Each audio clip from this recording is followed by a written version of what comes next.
दोस्तों आज के इस वीडियो में बताने वाले हैं क्लास 10th के सोशल साइंस का ऑब्जेक्टिव कुछ इंपॉर्टेंट क्वेश्चन जो कि 2023 में जो बच्चे एग्जाम देने वाले हैं उनके लिए भाई इंपॉर्टेंट क्वेश्चन होने वाला है, जो कि 27 क्वेश्चन लेकर आए हैं ऑब्जेक्टिव का। जो कि चैप्टर का अगर बात करते हैं तो मानचित्र अध्ययन से अगर क्वेश्चन जितने पूछे जाते हैं तो इस मतलब 27 जो क्वेश्चन कंप्लीट किए हैं इससे बाहर नहीं जा सकता है। तो हम कोशिश करेंगे कि आप एक बार जरूर एग्जाम में जाने से पहले एक क्वेश्चन को फुल मतलब एक बार देख लें, ठीक है। तो एक नंबर क्वेश्चन देखेंगे कि पर्वतीय छायाकरण की विधि में भू आकृतियां पर किस दिशा में से प्रकाश पड़ने की कल्पना की जाती है। भाई यहाँ पे देखिए पर्वतीय छायाकरण विधि में भू आकृतियों पर किस दिशा से प्रकाश पड़ने की कल्पना की जाती है। तो भाई यहाँ चार विकल्प दिया गया है, जो कि ए में दिया है उत्तर पूर्व, उसके बाद बी में दिया है पूर्व दक्षिण, सी में दिया है उत्तर पश्चिम, डी में दिया है दक्षिण पश्चिम, ठीक है। तो भाई देखिए जो अगर पर्वतीय छायाकरण की बात किया जाता है तो यहाँ पे देखिए उत्तर पश्चिम की बात की मतलब होता है, ठीक है। जो छाया पड़ेगा ये उत्तर पश्चिम से, तो सी हमारा राइट द आंसर हो जाएगा, ठीक है। उसके बाद 2 नंबर क्वेश्चन देखेंगे कि दिया है कि ऊंचा वक्ष प्रदर्शन के लिए हेसियर विधि का विकास किसने किया था। यहाँ हमसे मतलब कि हेसियर विधि का विकास किसने किया था ये हमसे पूछा जा रहा है, ठीक है। तो यहाँ चार विकल्प दिया गया है, जो कि ए में दिया है गुटेनबर्ग, उसके बाद बी में दिया है लेहमान, सी में दिया है गीगर, डी में दिया है रिटर, ठीक है। तो भाई देखिए जो मतलब ऊंचा वक्ष प्रदर्शन के लिए हेसियर विधि का विकास किसने किया था, तो भाई लेहमान ने किया था, ठीक है। तो बी हमारा राइट द आंसर हो जाएगा, ठीक है। उसके बाद 3 नंबर क्वेश्चन देखेंगे तल चिन्ह की सहायता से किसकी स्थान विशेष की मापी गई ऊंचाई को क्या कहा जाता है, ठीक है। देखिए तल चिन्ह की सहायता से किसी स्थान विशेष की मापी गई ऊंचाई को क्या कहते हैं, ठीक है। तो यहाँ क्वेश्चन चार विकल्प दिया गया है, जो कि ए में दिया है स्थानिक ऊंचाई, बी में दिया है विशेष ऊंचाई, सी में दिया है समोच्च रेखा, डी में दिया है त्रिकोणमितीय स्टेशन, ठीक है। तो भाई देखिए जो तल चिन्ह की सहायता से किसी स्थान की विशेष की मापी गई ऊंचाई को क्या कहते हैं, तो भाई स्थानिक ऊंचाई कहते हैं, स्थानिक। तो ये हमारा राइट आंसर हो जाएगा, ठीक है। उसके बाद 4 नंबर क्वेश्चन देखेंगे अस्तरजन विधि के अंतर्गत मानचित्रों में नीले रंग से किस भाग को दिखाया जाता है। भाई यहाँ देख सकते हैं कि क्वेश्चन बहुत इंपॉर्टेंट होने वाला है। तो यहाँ क्वेश्चन में दिया है कि अस्तरंजन विधि के अंतर्गत मानचित्रों में नीले रंग से, भाई नीले रंग की बात की जा रही है, किस भाग को दिखाया जाता है, ठीक है। तो यहाँ चार विकल्प दिया गया है, ए में दिया है पर्वत, बी में दिया है पठार, सी में दिया है मैदान, डी में दिया है जल। जो देखिए नीले रंग से दिखाया जाता है वो जल दिखाया जाता है, तो डी हमारा राइट आंसर हो जाएगा, ठीक है। क्वेश्चन देखेंगे जब समोच्च रेखाएं संकेंद्रीय वृत्ताकार हो जिनके बीच की समोच्च रेखा अधिक ऊंचाई प्रदर्शित करती हो तब इससे किस प्रकार की भू आकृति का अनुमान लगाया जाता है, ठीक है। भाई यहाँ पे किस प्रकार की अनुमान मतलब ऊंचाई प्रदर्शित करती है अधिक, मतलब समोच्च रेखा जब अधिक ऊंचाई प्रदर्शित करती है तो भू आकृति का अनुमान लगाया जाता है, मतलब कैसा, ठीक है। तो यहाँ चार विकल्प दिया गया है, जो कि ए में दिया है पहाड़, बी में दिया है पठार, सी में दिया है मैदान, डी में दिया है झील, ठीक है। तो भाई ये पहाड़ को मतलब कि संकेत करता है, अनुमान लगाया जाता है भू आकृति का, ठीक है। तो ये हमारा राइट आंसर हो जाएगा, ठीक है। उसके बाद 6 नंबर क्वेश्चन देखेंगे प्राकृतिक मानचित्र में मरुभूमि को किस रंग से प्रदर्शित किया जाता है। भाई यहाँ पे मरुभूमि की बात की जा रही है प्राकृतिक मानचित्र में। तो यहाँ चार विकल्प दिया गया है, जो कि ए में दिया है लाल, बी में दिया है पीला, सी में दिया है नीला, डी में दिया है हरा, ठीक है। तो भाई जो प्राकृतिक मानचित्र में मरुभूमि को किस रंग को प्रदर्शित किया जाता है, मतलब किस रंग से दिखाया जाता है, तो यहाँ पे पीला रंग से दिखाया जाता है, तो बी हमारा राइट आंसर हो जाएगा, ठीक है। उसके बाद 7 नंबर क्वेश्चन देखेंगे किस स्थलकृत को प्रदर्शित करने के लिए कंटूर रेखाओं द्वारा गोल या चौकोर आकृति बनाई जाती है तथा उनके बीच में दूर तक खाली जगह छोड़ी जाती है। भाई यहाँ पे देखिए ये भी इंपॉर्टेंट क्वेश्चन होने वाला है, जो कि यहाँ पे चार विकल्प दिया गया है, जो कि देख सकते हैं यहाँ पे खाली जगह की बात की जा रही है। तो यहाँ ए में दिया है पहाड़, बी में दिया है पठार, सी में दिया है जल प्रपात, डी में दिया है नदी घाटी, ठीक है। तो भाई इसमें देखिए जो दिया है किस स्थलकृत को प्रदर्शित करने के लिए कंटूर रेखाओं द्वारा गोल या चौकोर आकृति बनाई जाती है तथा उनके बीच में दूर तक खाली जगह छोड़ी जाती है, तो भाई पठार होता है, ठीक है। तो बी हमारा राइट द आंसर हो जाएगा, ठीक है। उसके बाद 8 नंबर क्वेश्चन देखेंगे ऊंचा वक्ष प्रदर्शित करने के लिए हेसियर विधि का विकास किस विद्वान ने किया, ठीक है, किस विद्वान ने किया था, यहाँ पे बात की जा रही है। तो भाई यहाँ चार विकल्प दिया गया है, जो कि यहाँ पे ए में दिया है लेहमान, बी में दिया है गुटेनबर्ग, सी में दिया है गीगनर, डी में दिया है हमबोल्ट, ठीक है, हमबोल्ट दिया है। तो यहाँ पे भाई ये जो ऊंचा वक्ष प्रदर्शित करने के लिए हेसियर विधि का विकास किस विद्वान ने किया है, तो भाई लेहमान ने किया था, तो ये हमारा राइट आंसर हो जाएगा, ठीक है। उसके बाद 9 नंबर क्वेश्चन देखेंगे अस्तरंजन विधि के अंतर्गत नीले रंग से किस स्थला स्थलाकृत को दिखाया, मतलब किस स्थान, मतलब कि स्थलाकृत को दिखाया गया है। ठीक है, तो यहाँ 4 विकल्प दिया गया है। ए में दिया है पहाड़, बी में दिया है पठार, सी में दिया है मैदान, डी में दिया है जलीय बाग। ठीक है, तो यहाँ देख सकते हैं कि स्तर रंजन विधि के अंतर्गत नीले रंग से, भाई नीला रंग की बात की जा रही है, तो यहाँ भाई ए दिखाया जाता है जलीय भाग को। ठीक है, तो डी हमारा राइट द आंसर हो जाएगा। ठीक है, उसके बाद 10 नंबर क्वेश्चन देखेंगे, पृथ्वी पर पाई जाने वाली भू आकृतियों में इनमें से क्या नहीं होता है? क्या नहीं होता है पृथ्वी पर भाई पाई जाने वाली भू आकृतियां में? तो यहाँ 4 विकल्प दिया गया है। ए में दिया है लंबाई, बी में दिया है चौड़ाई, सी में दिया है मोटाई, डी में दिया है गहराई।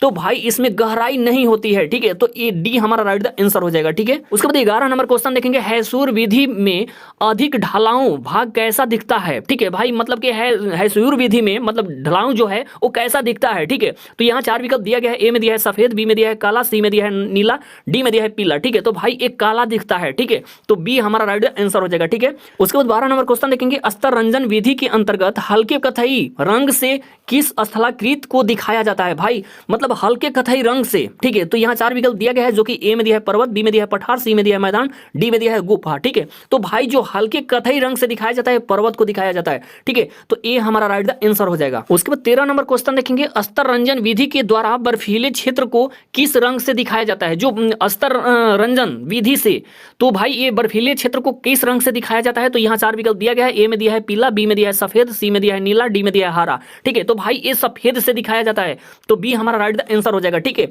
उसके बाद 14 नंबर क्वेश्चन देखेंगे, समुद्र की जल सतह सभी जगह कैसी होती है? जो समुद्र की जल सतह होती है वो सभी जगह कैसी होती है भाई? तो यहाँ 4 विकल्प दिया गया है। ए में दिया है बराबर, बी में दिया है ऊपर नीचे नीचे, उसके बाद सी में दिया है कहीं ऊपर कहीं नीचे, उसके बाद डी में दिया है सभी गलत। ठीक है, तो भाई यहाँ 4 विकल्प दिया गया है, जो समुद्र की जल सतह सभी जगह कैसी होती है? तो भाई बराबर होती है, तो ए हमारा राइट द आंसर हो जाएगा। ठीक है, उसके बाद 15 नंबर क्वेश्चन देखेंगे, बीएम किसे प्रदर्शित करता है? जो बीएम है ये किसे प्रदर्शित करता है? तो जो कि यहाँ पे 4 विकल्प दिया गया है। ए में दिया स्थानिक ऊंचाई, बी में दिया है तल चिन्ह, सी में दिया है स्पॉट हाइट, डी में दिया है समोच्च रेखा। ठीक है, तो भाई जो बीएम किसे प्रदर्शित करता है? तो ये भाई तल चिन्ह को प्रदर्शित करता है, तो बी हमारा राइट द आंसर हो जाएगा। ठीक है, उसके बाद 16 नंबर क्वेश्चन देखेंगे, समोच्च रेखा द्वारा क्या प्रस्तुत किया जाता है? समोच्च रेखा द्वारा मतलब क्या चीज प्रस्तुत किया जाता है? तो यहाँ 4 विकल्प दिया गया है, जो कि ए में दिया है आकृति रेखा, बी में दिया है ऊंचा वक्ष प्रदर्शन, सी में दिया है जल चिन्ह,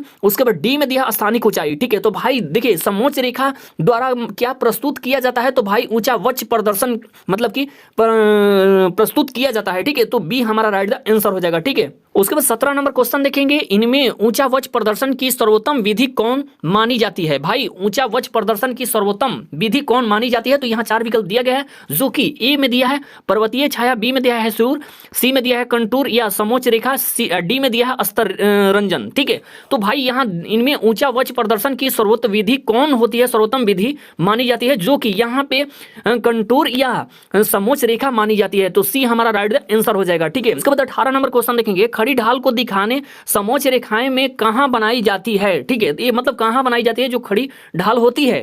ठीक है, तो जो कि यहाँ 4 विकल्प दिया गया है, जो कि ए में दिया है पास पास, बी में दिया है दूर दूर, डी में दिया भाई सी यहाँ छूट गया है, तो डी में दिया इनमें से कोई नहीं, तो भाई इसमें से डी होगा, इनमें से कोई नहीं, जो कि खड़ी ढाल को दिखाने समोच्च रेखाएं में कहां बनाई जाती है? तो भाई इनमें से कोई नहीं होगा। ठीक है, तो डी हमारा राइट द आंसर हो जाएगा। ठीक है, उसके बाद 19 नंबर क्वेश्चन देखेंगे, ऊपर नीचे यदि समोच्च रेखाएं दूर दूर बनाई जाती है तब इससे किस भूमि आकृति को का प्रदर्शन होता है? भाई यहाँ पूछा जा रहा है कि ऊपर नीचे जब यदि समोच्च रेखाएं दूर दूर बनाई जाती है तब इससे किस भूमि आकृति का प्रदर्शन होता है? ठीक है, तो यहाँ 4 विकल्प दिया गया है, जो कि ए में दिया है तीव्र ढाल, बी में दिया है मंद ढाल, सी में दिया है सीढ़ी नुमा ढाल, उसके बाद डी में दिया है अवतल ढाल। ठीक है, तो भाई इसमें देखिए जो मतलब ऊपर नीचे समोच्च रेखा में दूर दूर तक बनाई जाती है ये होता है जो कि मंद ढाल बनाया जाता है। ठीक है, तो बी हमारा राइट द आंसर हो जाएगा। ठीक है, उसके बाद 20 नंबर क्वेश्चन देखेंगे, पर्वतीय छायाकरण द्वारा ऊंचा वक्ष प्रदर्शित करने के लिए भू आकृतियों पर किस दिशा से प्रकाश पड़ने की कल्पना की जाती है? ठीक है, तो भाई यहाँ मतलब कि भू आकृति पर मतलब किस प्रकार की प्रकाश पड़ने की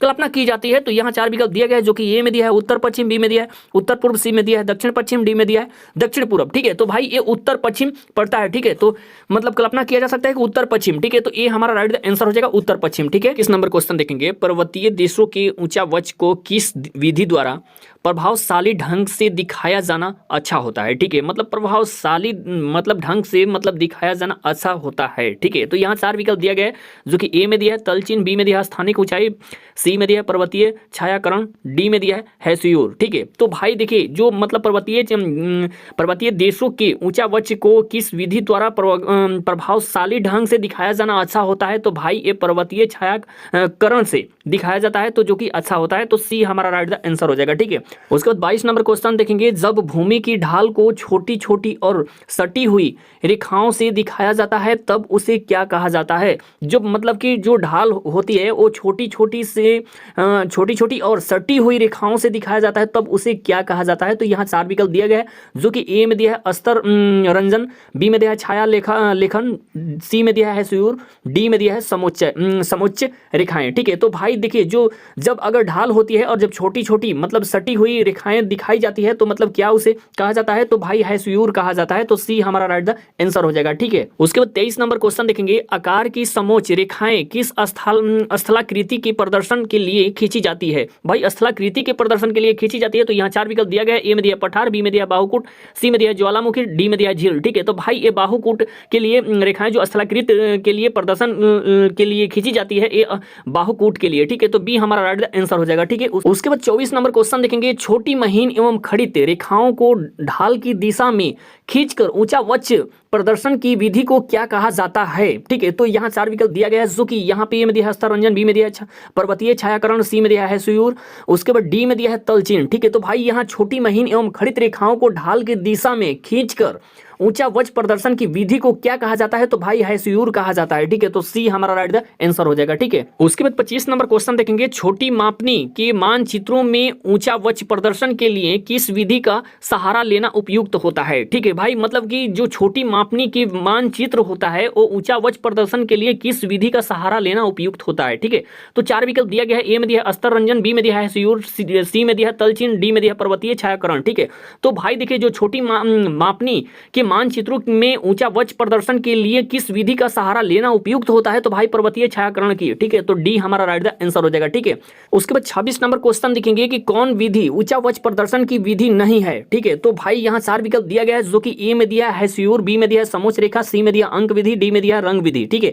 तो भाई जो कौन विधि ऊंचा वक्ष प्रदर्शन की विधि नहीं है, तो भाई ये अंक विधि, ठीक है। तो सी हमारा राइट द आंसर हो जाएगा, ठीक है। उसके बाद 27 नंबर क्वेश्चन देखेंगे, तल चिन्ह के संदर्भ में किसी स्थान की मापी गई ऊंचाई को क्या कहा जाता है। भाई तल चिन्ह के संदर्भ में किसी स्थान की मापी गई ऊंचाई को क्या कहा जाता है, तो भाई यहाँ 4 विकल्प दिया गया है, ए में दिया स्थानिक ऊंचाई, बी में दिया पहाड़, सी में दिया बेंचमार्क, डी में दिया पठार, ठीक है। तो भाई जो होता है जो कि तल चिन्ह के संदर्भ में किसी स्थान की मापी गई ऊंचाई को क्या कहा जाता है, तो भाई स्थानिक ऊंचाई कहा जाता है, तो ए हमारा राइट द आंसर हो जाएगा। अगर आपको अच्छे से समझ में आ गया होगा तो वीडियो को एक प्यारा सा लाइक कर दीजिएगा। अगर हमारे चैनल पर नए विजिट कर रहे हैं तो प्लीज चैनल को सब्सक्राइब कर लीजिएगा और बेल नोटिफिकेशन ऑन कर लीजिएगा। तब तक नेक्स्ट वीडियो में फिर मिलेंगे। Thank you so much, good bye.